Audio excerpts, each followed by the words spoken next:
Hello friends, welcome back to my channel. আশা করি সবাই ভালো আছো, আমিও ভালো আছি। তো শুয়ের ফ্ল্যাটের প্রথম দিন, নাইট হয়ে গেছে দিন। তো দিনের শুরুতে তুলসীতলা থেকে আমরা দেখতাম যে নায়িকা পুজো করে ঠাকুর প্রণাম করে এইবার তুলসী গঙ্গা জল খেয়ে ফ্ল্যাটের কাছে লেগে পড়বে, কিন্তু সেটা হলো না। কেন হলো না? কারণ রাতে ঘুম হয়নি, চোখের তলা ফুলে গেছে, ঘুম না হওয়ার কষ্টে সে ভুগছে, ঠিক আছে? তো সেই জন্য সে সকালবেলা উঠে কি কাজ করেছে? না, যেটা আমরা দেখিনি সেটা সে করেছে, অর্থাৎ তুলসীতলায় জল, ঠাকুর পুজো সব সে করেছে করে প্লাস সে সকাল সকাল ভাত বসিয়ে দিয়েছে।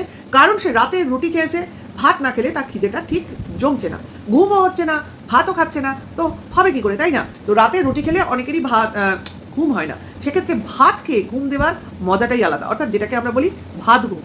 তো তার জন্যই সাত সকালে একটা বড় হাঁড়িতে করে ভাত বসিয়ে দেওয়া হলো। আচ্ছা, বাই দ্য ওয়ে, এখানে তো আমাদের প্রশ্নগুলো রাখতেই হয়, যেখানে যখন টিনুর পিছন ছাড়া হয়নি, তার পিছনে ক্রমাগত প্রতি পদক্ষেপে চামচ, গ্লাস, বাটি, ঘটি সবের পিছনে লাগা হয়েছিল, তো এখানে কেন আমরা ছাড়বো, তাই না? তো অবভিয়াসলি আমি লাগাটা শুরু করলাম হাঁড়ির উপর দিয়ে।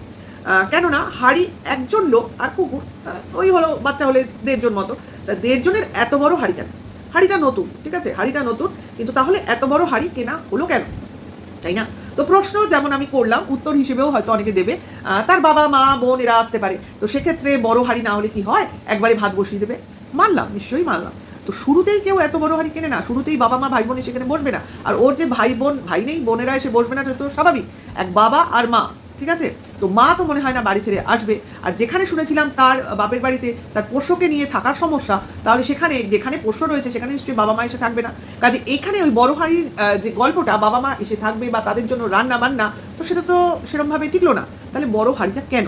প্রশ্নের উত্তর কেউ দেওয়ার নেই। যাই হোক, এইবার কথাটা হচ্ছে, আমি সকালে ভাত খাবো বলে ভাত বসিয়ে দিলাম, আমি আমার ডগিকে খাওয়ালাম, আমি খেলাম, আবার দুপুরে ভাত বসালাম। এটার মানেটা কি? আমি সকালে একবার ভাত করলাম, আবার দুপুরে একবার ভাত করলাম। হাঁড়ি তো যথেষ্ট বড়, তাহলে একসাথে পুরো ভাতটা হলো না কেন? প্রশ্ন তো এটাই। তো এবার দেখো, শুয়ের একটা অভ্যাস আমরা অনেক আগে থেকেই জানি, যেহেতু তার হাজবেন্ড খুব সকাল সকাল কাজে বেরিয়ে যায়, সেই জন্য কিন্তু সে সকালে উঠেই আগে ভাতটা বসায়, ঠিক আছে?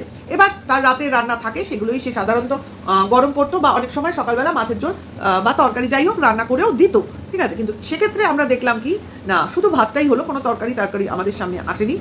হ্যাঁ, তার সঙ্গে এটাও ঠিক, শুধু সকালে ভাত খাবো বলে ভাত এবং পটল ভাজা রান্না করলো, সেটা খাওয়াও কিন্তু আমাদের দেখানো হলো না। হ্যাঁ, কেন দেখানো হলো না? এটা তো প্রশ্ন ভাই। কারণ তুমি তোমার ফ্ল্যাটের লাইভ পুরোটা দেখাবে এবং সেটার ভিডিও আমাদের সামনে আসবে, কারণ এটাই তোমার এখন কাজ। তো সেখানে তুমি যা করবে সেটাই তো আমাদের দেখাবে। কারণ ক্যামেরা তুমি সেট করে রাখবে, তারপর সবই উঠতে থাকবে, তারপর একটা সময় তুমি এডিট করে সমস্ত কিছু তোমার দর্শকদের সামনে আনবে। তাহলে সেই দর্শক হিসেবেই তো আমরা দাবি করছি, তো সকালের খাওয়াটা তুমি দেখালে না কেন?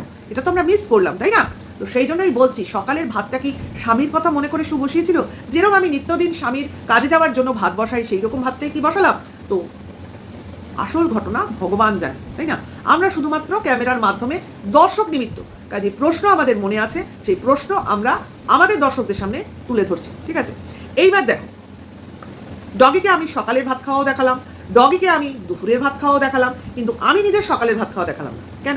ঠিক আছে, এইবার দুপুরে ঘুমাইনি যেহেতু রাত্রে, আমি বেলার দিকে একটু শুয়ে নেবো, তার জন্য আমি রেডি হয়ে নিলাম, ঘর রেডি করে নিলাম, আমার ডগিও ঘুমিয়ে পড়লো, তো আমারও ঘুমিয়ে পড়ারই কথা, তাই না? কিন্তু আমার ঘুম আসছে না, কারণ আমার ভাত বসাতে হবে, কারণ আমার দুপুরে খেতে হবে। একবার ভাত বসিয়েও কিন্তু আমার হাঁড়িতে ভাত ছিল, যাই হোক সেই ভাতে আমার কুলোবে না, আবার ভাত বসানো হলো। এবার আমার বাজার হাট কে করে দেবে, ঠিক আছে? যদিও আমরা জানি, কিন্তু অনেক অনলাইন অ্যাপ আছে যেখান দিয়ে বাজার করা সম্ভব, কারণ অ্যাপের মাধ্যমে এখন অনেক জায়গাতেই বাজার হাট পৌঁছে যায়। তো সেই ক্ষেত্রে ওখানেও পৌঁছবে আমার মনে হয়, কারণ যেরকম জনবহুল জায়গায় থাকে, ফ্ল্যাটে সবসময় গাড়ি ঘোড়ার আওয়াজ পাওয়া যাচ্ছে, তার মানে সেখানে সব কিছুই মনে হয় অ্যাভেলেবেল, ঠিক আছে? মার্কেট প্লেসই মনে হচ্ছে। যাই হোক, এইবার বাজার কে করবে? তো বাবা ছাড়া গতি নেই, কারণ আছে ওই একমাত্র তোমার সবেদর নীলমণি বাবা। এখন বাবার নাকি বাজার করার কোনো অভিজ্ঞতাই নেই, মানে দীর্ঘদিনে। তো সেক্ষেত্রে কে বাজার করবে? শুয়ের মা। তাহলে সেটাই বলা হলো যে মা বাজার করবে, মা বাবা বাজার করে আনবে, ততক্ষণ আমি খেয়ে একটু বিশ্রাম করে নিই। এইবার দেখো, সকাল থেকে যতক্ষণে ওর বাবাকে দেখা গেল, ততক্ষণ অবধি ও শুয়ে বিশ্রাম ইত্যাদি ইত্যাদি করে নিল। কিন্তু যখন বাবা এসে বাজারটা হাতে ধরিয়ে দিল, তখন কিন্তু আর মা এলো না। তাহলে কি মা বাজার করে বাবার হাতে ধরিয়ে দিয়েছে, আর বাবা সেটাকে এই বাড়িতে দেওয়ার জন্য এসে পৌঁছে দিয়ে গেছে, তাই তো? তার মানে তো এটাই দাঁড়ালো। তাহলে বাবা মা দুজনে আসলো না শুধুমাত্র বাজার করার জন্যই। মায়ের নাম তোলা হলো যে মা আর বাবা একসাথে বাজার করতে যাবে, সেখানে মা বাজার করে বাবার হাতে দিয়ে দেবে, আর বাবা এসে বাজারটা এখানে পৌঁছে দেবে। তার মানে এটাই দাঁড়ালো, ঠিক আছে? তো এখন বাজার এলো, যাকে যেরকম দেখাচ্ছে আমি তোমাদের সামনে সেরকমই বলছি। তো বাজার এলো, তো এবার বাজার যখন দিল ওর বাবা, কোলাপসিবল গেটটা খুলে দিল, অপোজিটে একটা ফ্ল্যাট বোঝা গেল, কিন্তু ফ্ল্যাটের দরজায় ভাই দেখলাম, দরজা দিয়ে যতটুকু দেখা গেল প্রচুর চেয়ার একটার পর একটা চাপানো রয়েছে, এবং সেই দরজার সামনে অনেকগুলো জুতো, ঠিক আছে। অর্থাৎ বোঝা গেল ওই ফ্ল্যাটে অনেক লোক থাকে, কিন্তু চেয়ারগুলো পরপর রাখা, অর্থাৎ কিছু লাল চেয়ার কিছু সবুজ চেয়ার। তো এইরকম প্লাস্টিকের লাল চেয়ার সবুজ চেয়ার যেরকমভাবে বাঞ্চ করে রাখা ছিল, এগুলো দেখলে আমার প্রথমেই যেটা মনে হয় কোনো বিয়ে বাড়ি, নয় কোনো অনুষ্ঠান বাড়ি, নয় কোনো ক্লাব, ঠিক আছে। কারণ সাধারণ ঘরোয়া বাড়িতে এইরকম রংচঙে চেয়ার এইভাবে ওপর করে ডাই করে রাখা থাকে না, ঠিক আছে। এখানেও একটা প্রশ্ন যে অপোজিটে যারা থাকে তারা কি সেটা কি কোনো ফ্ল্যাট, মানে থাকার মানে রেসিডেন্সিয়াল ফ্ল্যাট, নাকি কোনো ক্লাব, কোনটা, না কোনো উৎসবের বাড়ি, ঠিক বোঝা গেল না। যাই হোক, কারণ এখনো পুরোটা আসছে না। এইবার বাজার এলো, বাজারে একটা গোটা মাছ বাবা বাজার করে দিয়ে গেছে, ঠিক আছে। অথচ সেই মাছের একটা পোর্শনও ভেজে খাওয়া হলো না। কি করা হলো না, ডিম, 4টে ডিম নিয়ে এসছে, সেই ডিম ভাজা দিয়ে ভাত খাওয়া হলো। আচ্ছা, কুকুরটা রয়েছে, তাকেও এক পিস মাছ সিদ্ধ করে দেওয়া গেল না, তার জন্য মাংস এসছে, মাংসও রান্না করে দেওয়া হলো না, উল্টে কি দেওয়া হলো, টক দই দিয়ে ভাত খেতে দেওয়া হলো। এটা কি জিনিস বোঝা যাচ্ছে না। অথচ সে নাকি কুকুরকে ভীষণ ভালোবাসে, সে তার পোষ্য, সে তার নিজের সন্তান, অথচ তার খাওয়া দাওয়ায় এত অবহেলা। শুকনো রুটি, ভাত দই দিয়ে ছাড়া, মানে যেটা ইজিতে চট করে এরকমভাবে মেখে দিয়ে দেওয়া যায় সেইটুকু করা হচ্ছে। অর্থাৎ নিজের খাওয়ায় যদি বা একটা ডিম ভেঙে পেঁয়াজ লঙ্কা কুচিয়ে খাওয়া বা পটল কেটে ভেজে খাওয়া হচ্ছে, কিন্তু কুকুরের জন্য কোনোভাবেই মাংস সিদ্ধও হচ্ছে না। তখন যদিও মাংস ছিল না, কিন্তু এসছে তো, দুপুরবেলার আগেই মাংস এসছে, সিদ্ধ বসিয়ে দিলে সিদ্ধ হতে কত সময় লাগে চিকেন, তাই না। এইবার তাছাড়া তোমার মাছও এসছে। আমরা কিন্তু আমাদের যখন ডগি ছিল, আমরা কিন্তু মাছ সিদ্ধ করেও নুন হলদি সিদ্ধ করে সেই মাছ দিয়ে ভাত খাইয়েছি, তো সেই মাছও তো খাওয়াতে দেখি না।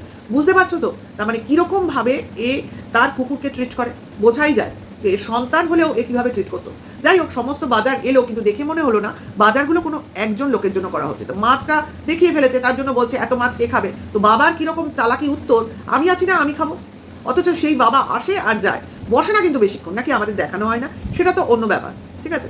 যাই হোক, সেটা কথা না, কথাটা হচ্ছে এত দূর থেকে বাবা যাতায়াত করছে, মা বাজার করে দিচ্ছে, অথচ দুদণ্ড বসে সেখানে কোনো কিছু খায়ও না, কোনো রকম থাকেও না, শুধুমাত্র মালপত্র সাপ্লাই করছে, ঠিক আছে।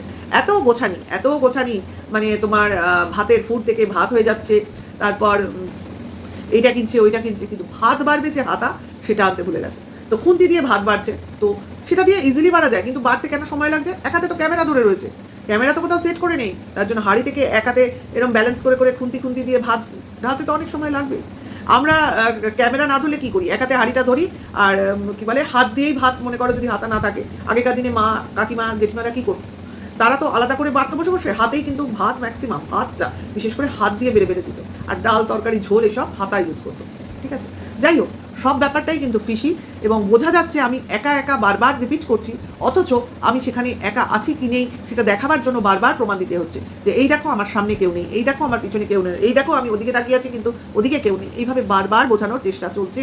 যেভাবে টিনুকে বলা হতো যে এই আমি তো একা, তাই আমি এইটুকু করলাম, আমি তো দোকা, আমি ওটুকু করলাম, এরকমভাবে যেমন টিনুকে বলা হতো, ঠিক সেম জিনিস আজকে সু তার লাইফে চাইছে। ডগিটা দরজার দিকে তাকিয়ে বসে রয়েছে, তো বলছে পাশের ফ্ল্যাটে লোক যাতায়াত করছে, তো ভাবছে এই ফ্ল্যাটে ঢুকে পড়বে। আরে ভাই, এত বোকা! ডগিদের সিস্টেমই হচ্ছে যদি অচেনা কাউকে দেখে তাহলে কিন্তু সে চিৎকার করবে, সে কিন্তু দূরে বসে চুপ করে থাকবে না। আরে ভাই, আমাদেরও ডগি ছিল, সে কিন্তু অচেনা লোককে দেখলে চিৎকার করবে। আর কখন ডগি চুপ করে বসে উৎকণ্ঠার সঙ্গে দরজার দিকে তাকিয়ে থাকবে? যদি তার পরিচিত কেউ সেখানে যাওয়া আসা করে, এমন কেউ সেখানে ছিল যে কিনা কিছুক্ষণের জন্য বাইরে গেছে, তো সেই বাইরে যাওয়ার সময় আর ফেরত আসার মধ্যে যে সময়, সেটুকুর সময় কিন্তু এই ডগিরা উৎকণ্ঠিত হয়ে বসে থাকে যে কখন আমি আমার নিজের লোককে আবার দেখতে পাবো। ঠিক এটা তোমরা ওই কল্লোলদের যে ভিডিও আছে, একদম ওদের ভিডিওতে দেখতে পাবে। ওদের ডগি এরকম জানলার মধ্যে মুখ বাড়িয়ে বাইরের দিকে তাকিয়ে থাকে, যদি কেউ বাইরে যায় বাইরের দিকে মুখ করে তাকিয়ে থাকে, আবার যখন ফেরে তখনও তারা বুঝতে পারে যে এখন কেউ আসছে। তারা দূর থেকে একটা মানে ভাইব ওদের মধ্যে কাজ করে যে আমাদের পরিচিত কেউ আসতে চলেছে, তখন কিন্তু খুব অ্যালার্ট হয়ে তারা জানলার কাছে বা দরজার কাছে এসে দাঁড়িয়ে থাকে। এটা কিন্তু কুকুরদের একটা খুব ভালো মানে দিক, যেগুলো আমাদের খুবই মানে অ্যাপ্রিসিয়েট করে, তাই না? তার জন্যই তো সবাই ম্যাক্সিমাম লোক ডগ লাভার হয়। তো এই জিনিসগুলো থেকে তো পরিষ্কার বোঝা যাচ্ছে যে শুয়ের সঙ্গে শুয়ের ফ্ল্যাটে কেউ না কেউ আছে যে কিনা এই ডগির খুবই প্রিয় পাত্র বা পাত্রী, ঠিক আছে। যাই হোক, পাত্রী তো আমি সাধারণত কাউকে দেখিনি, পাত্রকেই দেখেছি। তো সেই হিসেবে বোঝা যাচ্ছে শু মোটেও একা নেই। তবে চোখ মুখ যেরকমভাবে দেখাচ্ছে, তো এটা মানুষকে কিন্তু মানে সবসময় ঘুম না হলেই তোমরা দেখবে এমন কিন্তু নয়। আমিও কিন্তু তোমাদের দেখাতে পারি যদি আমি সেইভাবে তোমাদের সামনে চলে আসি, মানে প্রেজেন্টেবল না হয়ে যদি আমি তোমাদের সামনে আসি, তোমরাও আমাকে দেখেও ভাববে যে আমার নিখাত কিছু হয়েছে এবং সাংঘাতিক কিছু হয়েছে। এই যে আমি যদি আমার চশমাটা খুলে তোমাদের সামনে শুধু আমার খালি চোখটাই দেখাই, তোমরা কিন্তু মানে কি বলবো, শুয়ের চোখের মতনই কিন্তু ভাববে। হ্যাঁ, কারণ চশমা পরলে চশমা ছাড়া তাকে দেখলে কিন্তু একটু অদ্ভুতই লাগে, ঠিক আছে? কাজে খুব ক্লোজে যদি আমি মুখ এনে মুখটা দেখাই, তো সবার মুখই অল্প বিস্তর এদিক ওদিক লাগবে। কারণ আমি যদি তোমাদের দেখাই তো তোমরা বুঝতে পারতে, কিন্তু আমি দেখাচ্ছি না। যাই হোক, অত বোঝাবার তোমাদের দরকার নেই, তোমরা যথেষ্ট বুদ্ধিমান। আর আর এমন বিভৎস লাগবে তার জন্য আমি দেখাচ্ছি না। আমি কিন্তু সকাল থেকে দুপুর থেকে ভালো মতো রেস্ট নিয়েছি, তবুও আমার চোখটা সেরকম লাগবে, কারণ এই চোখটা একটা পাওয়ারফুল কাজ দিয়ে ঘেরা থাকে, ঠিক আছে? আর যেহেতু আমার এখন বয়স হয়েছে, তার জন্য তো চোখের কিছু ডিফারেন্সেস আসবেই, কারণ চোখ দিয়েই মানুষের বয়সটা বোঝা যায়। মুখ কম, হ্যাঁ মুখ দিয়ে চামড়া দিয়ে তো বোঝা যাবেই, কিন্তু আসল জিনিসটা তোমার চোখেই থাকে, ঠিক আছে? তো যাই হোক, ভিডিওতে টোটালি বোঝা যাচ্ছিল আর আমরা বুঝতে পারছিলাম, কারণ এগুলো বোঝাবার চেষ্টা করা হচ্ছিল। কারণ এইভাবেই ব্লগিং চ্যানেলটা দাঁড় করাবার জন্য মরিয়া হয়ে উঠেছে। একবার দেখো, ব্লগিং চ্যানেলে ব্লগ দেখাবে, এইবার অনেকেই বলছে, এটা আমিও বলছি, কারণ এটা হচ্ছে, তারা যেটা বলছে সেটা ঠিকই প্রেডিক্ট করেছে, যে ব্লগিং চ্যানেলে ব্লগ দেখাবে এবং তার মধ্যে অনেক খামতি থাকবে। এবার সেটা নিয়ে আমরা সমালোচনা করব, এবার আমাদের সমালোচনার উত্তর দিতে ও কন্ট্রোভার্সি চ্যানেলে আসবে। কিরকম চেঞ্জ সিস্টেমে চলছে না? কেন? এখানে পয়সা চাই, পয়সা দিয়েই তো আমার কাজ, তাই না? এখন তো আমি আর ওই ফান্ডিং করতে পারবো না। আচ্ছা, এইভাবে তোমাদের কাছে আমি কেঁদে কুটে মুখের অভিব্যক্তি দেখিয়ে ওইভাবে আমি ভিউজ আর্নিং করবো, আশা করি বোঝাতে পারছি। তো এটুকু এখনকার জন্য। নেক্সট ভিডিওতে আবার আসবো, আবার কাটাছেড়া করতেই হবে, কারণ আরেকটা ভিডিও অলরেডি এসে গেছে। আমি যখন এই ভিডিওটা করছি সেটা নিয়ে আমি নেক্সট দিন বলবো, এখনও শোনা হয়ে ওঠেনি। যদি বলার থাকে তো অবভিয়াসলি বলবো, কখনোই হাতছাড়া করবো না, কারণ শু কাউকে যেতে দেয়নি, তো আমরা কি করে তাকে যেতে দিই? কন্টেন্ট দিচ্ছে ভাই, কন্টেন্ট দিচ্ছে যখন, কন্টেন্ট তো করতেই হবে। তো এখনকার জন্য এইটুকু। নেক্সট ভিডিওর জন্য ওয়েট করো, কেমন লাগলো অবশ্যই জানিও, আর ভালো লাগলে লাইক কমেন্ট শেয়ার করো। Tata, by.